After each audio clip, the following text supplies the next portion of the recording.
I'm back and wanting to discuss my February TBR. So I recently increased my reading speed. Now that sounds suspicious, but it's not. I just figured out how everyone's reading so much and figured out the algorithm.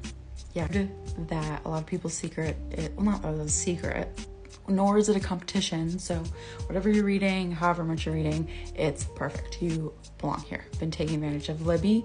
I have been figuring out my mood reading tendencies, which is 3 books of all different media: audiobook, Kindle, physical book, and different genres. So that helps me the most. I listen to a 8-hour-long audiobook while I work. I make sure that I am vibing with that audiobook, and that's really helped me up my numbers game.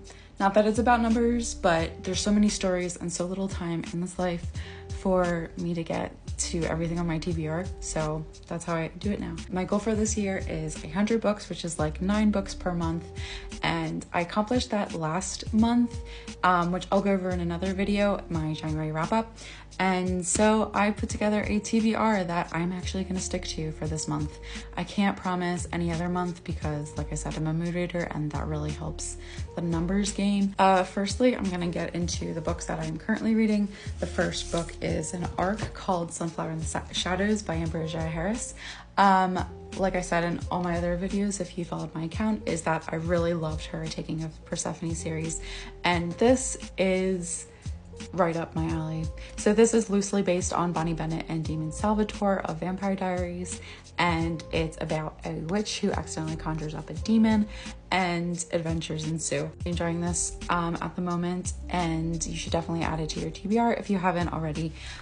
Next, I'm currently reading Black Candle Women on Libby, and essentially this is perfect for practical magic fans, as this is about 4 generations of Black women who have a love curse. So anyone who falls in love with them doesn't have great luck, you know. So it's really entertaining. It's wry, it's dramatic. I definitely recommend it. So far, I will give a review of that, but I'm thoroughly enjoying it.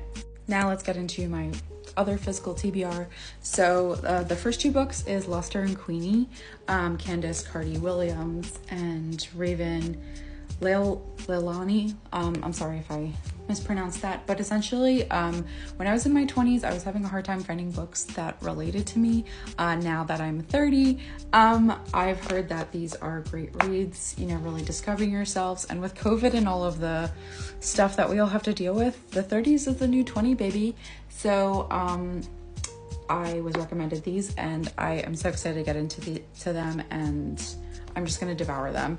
I've heard that you know, it really like deals with like politics, like your own core values, you know, just like getting older and trying to have fun figuring it out.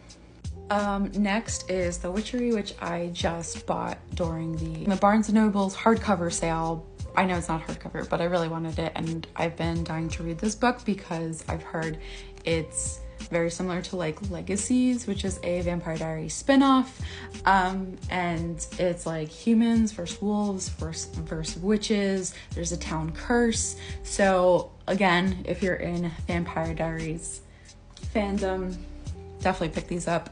And then I also picked up Black Friend Essays by Z-Way. I am a big fan of her show and her interviews. Not so much of a fan when she interviewed Toast, but still a fan of her and looking forward to reading this too. And the cover is so pretty. It's beautiful. Like, look at her. She's got a beautiful face. Okay. And then my electronic reads, Libby audiobooks, I'm going to be reading Amanda Gorman's Call Us What We Carry, which is a collection of poems. I think we all were introduced, well, most of us, definitely me, was introduced to her when she spoke at Biden's inauguration. I thought she was just so inspiring, and I've been following her on social media and following her career, so I'm really excited to actually get into some of her work. This has nothing but great reviews on Goodreads and Storygraph, so looking forward to it. Still going into that like witchy vibe, so I'm leaning into it with Akeda Witch.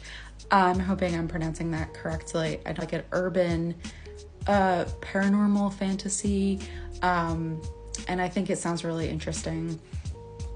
And to end the month on a positive note, especially with Valentine's Day, I'm going to be reading Instructions for Dancing. Reading The Proposal, two romance books that I've been dying to get into. I've been hearing so many of my mutuals rave about them, and I'm finally going to read them. Just as a reminder, for Black History Month, please go and read books by Black authors about Black joy all year round. Follow these creators that I've tagged. These are my favorite mutuals and Black creators that I follow all year round. They give incredible recommendations, and don't be in their comments asking them for Black recommendations this month.